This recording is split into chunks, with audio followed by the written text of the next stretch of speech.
আসসালামু আলাইকুম, স্বাগত জানাচ্ছি আন্তর্জাতিক সংবাদে। জানিয়ে দেব সর্বশেষ আপডেট আন্তর্জাতিক সংবাদ। শুরুতেই সংবাদ শিরোনাম, পরে বিস্তারিত। এবার পাকিস্তানে ধরা পড়ল ভারত প্রশিক্ষিত সন্ত্রাসী, মিলল ড্রোন ও বিস্ফোরক। এদিকে আরও একটি ভারতীয় ড্রোন ভূপাতিত করল পাকিস্তানি সেনাবাহিনী। অন্যদিকে ভারত পাকিস্তানের প্রতি উত্তেজনা না বাড়ানোর আহ্বান যুক্তরাষ্ট্রের। এবং সর্বশেষ জানিয়ে দেব পাকিস্তানের সব বিমানবন্দরে সর্বোচ্চ সতর্কতা এবং নিরাপত্তা জোরদার। এতক্ষণ শুনছিলেন সংবাদ শিরোনাম, এবার বিস্তারিত। তবে তার আগে আমাদের চ্যানেলটি সাবস্ক্রাইব করুন এবং লাইক, কমেন্ট, শেয়ার করে পরবর্তী আপডেট পেতে আমাদের সাথেই থাকুন।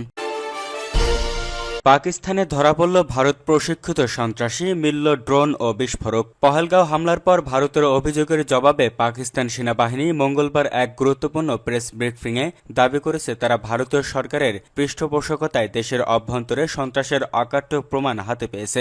বুধবার 30 এপ্রিল এক প্রতিবেদনে এই খবর দিয়েছে দ্য এক্সপ্রেস ট্রিবিউন। বেলুচিস্তান সহ পাকিস্তানের অভ্যন্তরে ভারত প্রচলিত সন্ত্রাসী তৎপরতার বিষয়টি তুলে ধরে জানানো হয়, সম্প্রতি এক ভারত প্রশিক্ষিত পাকিস্তানি নাগরিককে আটক করা হয়েছে, যার কাছ থেকে একটি ভারতীয় ড্রোন ও ইম্প্রোভাইজড এক্সপ্লোসিভ ডিভাইস উদ্ধার হয়েছে। আন্তঃবাহিনী জনসংযোগ অধিদপ্তরের মহাপরিচালক লেফটেন্যান্ট জেনারেল আহমেদ শরীফ চৌধুরী জানান, 25 এপ্রিল ঝিলাম বাস স্ট্যান্ডের কাছ থেকে আব্দুল মজিদ নামের এক ব্যক্তিকে আটক করা হয়, যিনি ভারতীয় গোয়েন্দাদের প্রশিক্ষণপ্রাপ্ত। তার কাছ থেকে একটি আইডি, 2টি মোবাইল ফোন এবং 70,000 রুপি উদ্ধার করা হয়েছে। পরবর্তী অনুসন্ধানে তার বাড়ি থেকে আরও 10 লাখ রুপি এবং একটি ভারতীয় ড্রোন জব্দ করা হয়। তিনি বলেন, ওই ব্যক্তির সঙ্গে যোগাযোগকারী ছিল ভারতীয় সেনাবাহিনীর জুনিয়র কমিশনপ্রাপ্ত কর্মকর্তা সুবেদার সুখবিন্দার, যিনি তাকে নির্দিষ্ট স্থানে আইডি সংগ্রহের নির্দেশ দিয়েছিলেন। লেফটেন্যান্ট জেনারেল চৌধুরী বলেন, উদ্ধারকৃত উপকরণসমূহের ফরেনসিক বিশ্লেষণে এমন প্রমাণ পাওয়া গেছে যা যে কোনো নিরপেক্ষ আন্তর্জাতিক সংস্থা যাচাই করতে পারে। এটি ভারতের রাষ্ট্রীয় পৃষ্ঠপোষকতায় প্রচলিত সন্ত্রাসবাদের একটি ক্ষুদ্র উদাহরণ মাত্র। তিনি বলেন, পহেলগাঁও হামলার পর ভারত কোনো সন্দেহ ছাড়াই বা তদন্ত ছাড়াই একতরফাভাবে পাকিস্তানকে দোষারোপ করতে শুরু করে, যার পেছনে অভ্যন্তরীণ ব্যর্থতা ও আসন্ন রাজনৈতিক পরিস্থিতি থেকে দৃষ্টি সরানোর উদ্দেশ্য ছিল। উল্লেখ্য, ভারতের কাশ্মীরের অন্তনাগ জেলার পহেলগাঁও গত সপ্তাহে পর্যটকদের উপর হামলায় 26 জন নিহত হয়। এর পরপরই প্রমাণ ছাড়াই ভারত পাকিস্তানকে অভিযুক্ত করে। ভারতের পররাষ্ট্র মন্ত্রণালয় সিন্ধু পানি বন্টন চুক্তি স্থগিতের ঘোষণা দেয় এবং আটারি ওয়াঘা সীমান্ত পারাপার বন্ধ করে দেয়। এছাড়া পাকিস্তানে নিযুক্ত প্রতিরক্ষা উপদেষ্টাদের প্রত্যাহার করে নিয়েছে এবং ইসলামাবাদে থাকা কূটনৈতিক কর্মীদের সংখ্যা 55 থেকে কমিয়ে 30 জনে নামিয়ে আনার সিদ্ধান্ত নিয়েছে। পাল্টা পদক্ষেপ হিসেবে পাকিস্তান ভারতের বিমান চলাচলের জন্য আকাশসীমা বন্ধ করে দিয়েছে। ইসলামাবাদে প্রধানমন্ত্রী শাহবাজ শরীফের সভাপতিত্বে অনুষ্ঠিত জাতীয় নিরাপত্তা কমিটির বৈঠকে এই সিদ্ধান্ত নেওয়া হয়। বৈঠকে বলা হয়, সিন্ধু পানি চুক্তি একটি বিশ্ব ব্যাংকের মধ্যস্থায় বাস্তবায়িত আন্তর্জাতিক চুক্তি, যার একতরফাভাবে স্থগিত করার কোনো বিধান নেই। বিবৃতিতে আরও বলা হয়, পানি পাকিস্তানের 24 কোটি মানুষের জন্য জীবনরেখা। এর প্রবাহ রোধের চেষ্টা করলে তা যুদ্ধের ঘোষণার শামিল হবে, যার জবাব দেওয়া হবে জাতীয় শক্তির সব পরিসরে। আরও একটি ভারতীয় ড্রোন ভূপাতিত করল পাকিস্তান সেনাবাহিনী। পাকিস্তান সেনাবাহিনী দ্বিতীয়বারের মতো ভারতীয় কোয়াডকপ্টার ড্রোন গুলি করে ভূপাতিত করেছে। কাশ্মীরের লাইন অফ কন্ট্রোলে এই ঘটনা ঘটে। পাকিস্তানের নিরাপত্তা সূত্রের বরাতে এই খবর জানিয়েছে জিও টিভি নিউজ। সর্বশেষ ঘটনাটি ঘটেছে সাঁওতাল সেক্টরে। সেখানে ভারতীয় কোয়াডকপ্টারটি পাকিস্তানি ভূখণ্ডের মধ্যে নজরদারি করার সময় ভূপাতিত করা হয়। সূত্র নিশ্চিত করেছে ড্রোনটি ছিল ফ্যান্টম 4 মডেলের, যা শত্রুর গতিবিধি পর্যবেক্ষণ সক্ষম। এর আগের ড্রোনটিও আজাদ কাশ্মীরের নিয়ন্ত্রণ রেখার কাছে ভূপাতিত করা হয়। পৃথক দুটি ঘটনায় মঙ্গলবার 29 এপ্রিলে ঘটে।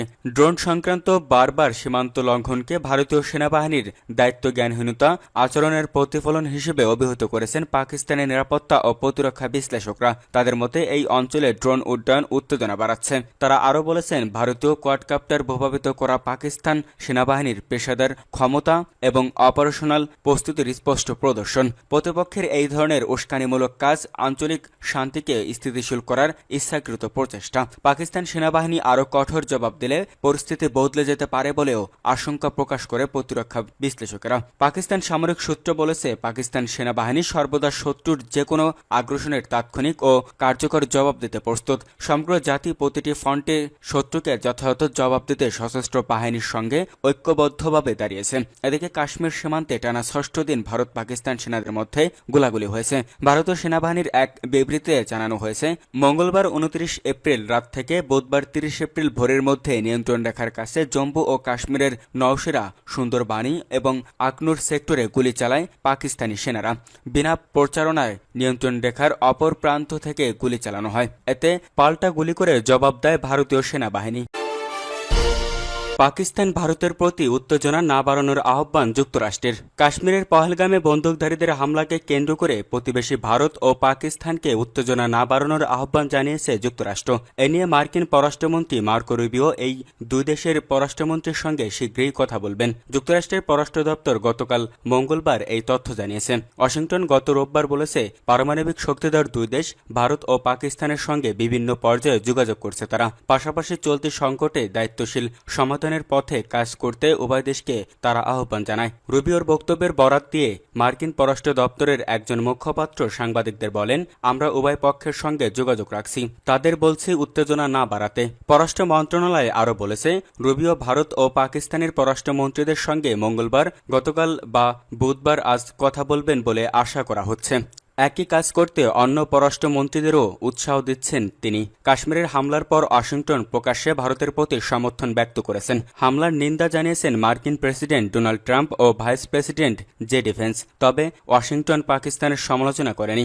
গত 22 এপ্রিলের ওই হামলায় 26 জন নিহত হন। এই ঘটনায় পাকিস্তানকে দোষারোপ করেছে ভারত, তবে পাকিস্তান তা নাকচ করে দিয়েছে।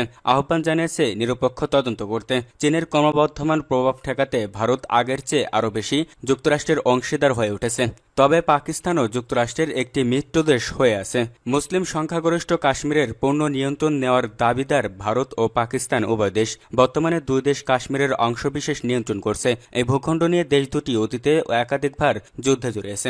ভারত নিয়ন্ত্রিত কাশ্মীরের পহেলগামে সাম্প্রতিকতম হামলার ঘটনায় একতরফাভাবে আন্তর্জাতিক সিন্ধু পানি চুক্তি স্থগিত করার ঘোষণা দিয়েছে নয়াদিল্লি। পাকিস্তানের বিরুদ্ধে দেশটি নিয়েছে আরও কিছু পদক্ষেপ। পাকিস্তানও পাল্টা বেশ কিছু পদক্ষেপ গ্রহণের ঘোষণা দিয়েছে। উত্তেজনা বেড়ে যাওয়ার মধ্যে কাশ্মীরের নিয়ন্ত্রণ রেখায় পরপর কয়েকদিন গোলাগুলি করেছে দুই পক্ষের সেনারা। এমন পরিপ্রেক্ষিতে ভারতের হিন্দু জাতীয়বাদী প্রধানমন্ত্রী নরেন্দ্র মোদী হামলাকারীদের কঠোর সাজা দেওয়ার অঙ্গীকার করেছেন। আর পাকিস্তানের প্রতিরক্ষামন্ত্রী বলেছেন, ভারতের তরফ থেকে পাকিস্তানে হামলা অত্যাসন্ন। পাকিস্তানের সব বিমানবন্দরে সর্বোচ্চ সতর্কতা এবং নিরাপত্তা জোরদার। ভারত শাসিত কাশ্মীরের পহেলগাঁওয়ে সাম্প্রতিক হামলা ও চলমান উত্তেজনার কারণে পাকিস্তানের সব বিমানবন্দরকে হাই অ্যালার্টে রাখা হয়েছে। নিরাপত্তা ব্যবস্থা ও নজরদারি প্রোটোকল আগের তুলনায় বহুগুণে জোরদার করা হয়েছে বলে জানিয়েছে দেশটির বেসামরিক বিমান চলাচল কর্তৃপক্ষ। মঙ্গলবার 29 এপ্রিল এক প্রতিবেদনে এই খবর দিয়েছে দ্য এক্সপ্রেস ট্রিবিউন। বেসামরিক বিমান চলাচল কর্তৃপক্ষের সূত্র জানিয়েছে, ভারতীয় আকাশসীমা দিয়ে যাতায়াতকারী বা যেখান থেকে যাত্রা শুরু করে এমন সব বিদেশি এয়ারলাইন্সের ফ্লাইটের উপর এখন থেকে কঠোর নজরদারি চালানো হচ্ছে। যদিও পাকিস্তানে এখনও ভারতীয় বিমান সংস্থাগুলোর কার্যক্রমে নিষেধাজ্ঞা বহাল রয়েছে, তবে অন্যান্য আন্তর্জাতিক ফ্লাইটগুলো তীব্র নিরাপত্তা পর্যবেক্ষণের আওতায় রাখা হয়েছে। এছাড়া লাহোরের আল্লামা ইকবাল আন্তর্জাতিক বিমানবন্দর সহ দেশের সব প্রধান বিমানবন্দরে বিমান নিয়ন্ত্রকদের এয়ার ট্রাফিক কন্ট্রোলার জন্য বিশেষ নির্দেশনা জারি করা হয়েছে। সন্দেহজনক কোনো বিমানের চালককে ছাড়পত্র দেওয়ার আগে অবশ্যই তাকে এয়ার ডিফেন্স ক্লিয়ারেন্স নম্বর সরবরাহ করতে হবে। যথাযথ দলিল ও পরিচয়পত্র ছাড়া কোনো বিমানকে উড্ডয়নের অনুমতি দেওয়া হবে না। একই সঙ্গে বিমানবন্দরের ভেতরে কর্মরত সব কর্মকর্তা ও কর্মচারীদের জন্য বাধ্যতামূলকভাবে বৈধ পরিচয়পত্র বহনের নির্দেশ দেওয়া হয়েছে। যাদের কাছে বৈধ পরিচয়পত্র নেই তাদের বিমানবন্দর এলাকায় প্রবেশ নিষিদ্ধ করা হয়েছে। এছাড়া বিমানবন্দরের নিরাপত্তা বাহিনী, পুলিশ ও অন্যান্য আইন শৃঙ্খলা রক্ষাকারী বাহিনীর মধ্যে সমন্বয় আরও দৃঢ় করা হয়েছে, যাতে যে কোনো জরুরি পরিস্থিতিতে তাৎক্ষণিক ও সমন্বিত প্রতিক্রিয়া নিশ্চিত করা যায়। পাকিস্তানি কর্তৃপক্ষ জানিয়েছে, তারা এই মুহূর্তে কোনো ধরনের নিরাপত্তা ঝুঁকি এড়াতে সর্বোচ্চ সতর্ক রয়েছে এবং যে কোনো শৈথিল্য রোধে কঠোর নজরদারি ও প্রয়োগ ব্যবস্থা চালু রাখা হয়েছে।